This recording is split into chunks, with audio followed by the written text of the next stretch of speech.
എൻ്റെ ദുവാൻ്റെ ഒരു ദിവസം ഫുഡ് റൊട്ടീൻ കണ്ടാലോ. രാവിലെ തന്നെ ഓവർനൈറ്റ് സോക്ക് ചെയ്ത് വെച്ച മുന്തിരിയും അതിൻ്റെ വെള്ളമാണ് കൊടുക്കുന്നത്.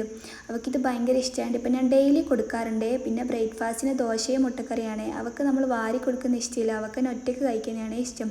പിന്നെ ഞാൻ എന്തൊക്കെയോ കഥയൊക്കെ പറഞ്ഞ് മാക്സിമം അവളെ എൻ്റർടൈൻമെൻറ്റ് ചെയ്യിപ്പിച്ച് അവളെ ബോറടിപ്പിക്കാണ്ട് എങ്ങനെയൊക്കെയാണ് കൊടുക്കുന്നത്.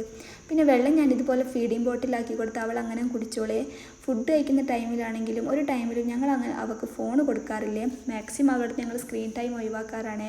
പിന്നെ ഉച്ചയ്ക്ക് ചോറും ഉപ്പേരിയും മീൻകറിയൊക്കെയാണ്. അവൾ ആദ്യം അങ്ങനെ ചോറ് കഴിക്കാറില്ലായിരുന്നു. ഇപ്പോൾ കുറച്ചൊക്കെ കഴിക്കാൻ തുടങ്ങിക്കേ.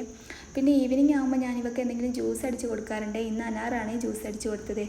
പിന്നെ അവൾ രാത്രി കളിച്ചുകൊണ്ടിരിക്കുമ്പോൾ എന്തെങ്കിലും ഫ്രൂട്ട്സ് ഞാൻ കട്ട് ചെയ്ത് കൊടുക്കാറുണ്ട്. പിന്നെ ഇത് അവളങ്ങനെ അങ്ങ് എടുത്താൽ കഴിച്ചോളേ. പിന്നെ ഇന്ന് രാത്രി അവൾക്ക് നേന്ത്രപ്പഴം പുഴുങ്ങിയതാണ് കൊടുത്തത്. നമ്മളെപ്പോൾ മക്കൾക്ക് ഹെൽത്തിയായ ഫുഡ്സ് കൊടുക്കാൻ ശ്രമിക്കണേ. മാക്സിമം അവരുടെ ചോക്ലേറ്റ്സും ബേക്കറീസും ജങ്ക് ഫുഡ്സൊക്കെ നമ്മൾ ഒഴിവാക്കാൻ ശ്രമിക്കണേ.